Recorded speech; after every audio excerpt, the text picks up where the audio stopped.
మహాబోధి బుద్ధ విహార ఆధ్వర్యంలో ఒక మంచి కార్యక్రమాన్ని ఏర్పాటు చేసి నిర్వాహకులు నన్ను ఈ కార్యక్రమానికి ఆహ్వానించినందుకు వారందరికీ మనస్ఫూర్తిగా ధన్యవాదాలు.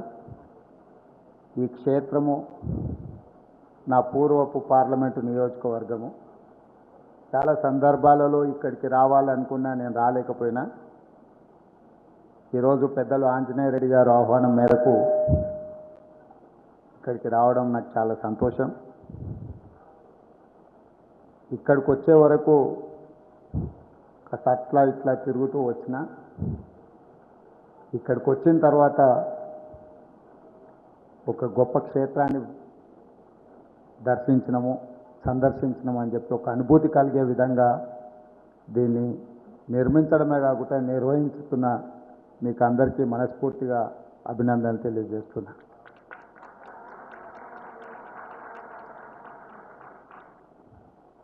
నిర్వహణ అనేది ఒక గొప్ప కమిట్మెంట్. నిర్మించడం అనేది ఎవరైనా చేయడానికి అవకాశం ఉంటుంది. 10 రూపాయలు ఖర్చు పెడితే కన్స్ట్రక్షన్ అనేది it is not that big deal.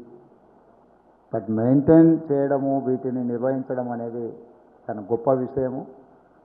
ఇక్కడికి వచ్చి ఈ వాతావరణము ఇవన్నీ చూసిన తర్వాత చాలా గొప్ప అనుభూతి.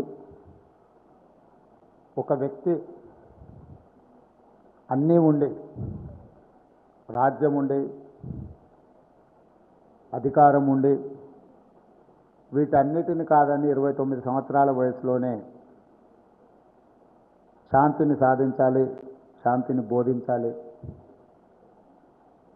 సమాజానికి మేలు జరగాలన్న గొప్ప ఆలోచనతో గౌతమ బుద్ధుడు కలిగిన జ్ఞానోదయంతో గయా బిహార్లో మొదలుపెట్టిన ఈ కార్యక్రమం దాదాపుగా 2,500 సంవత్సరాలైన ఈ ఒక గొప్ప సిద్ధాంతంగా ప్రపంచానికే ఆదర్శంగా నిలబడ్డదంటే అతని ఆలోచన ధోరణి, అతను తీసుకున్న నిర్ణయాలు చాలా గొప్పగా ఉండడం వల్ల ఈరోజు మనమందరం, మీరందరూ ఒక శాంతి సందేశాన్ని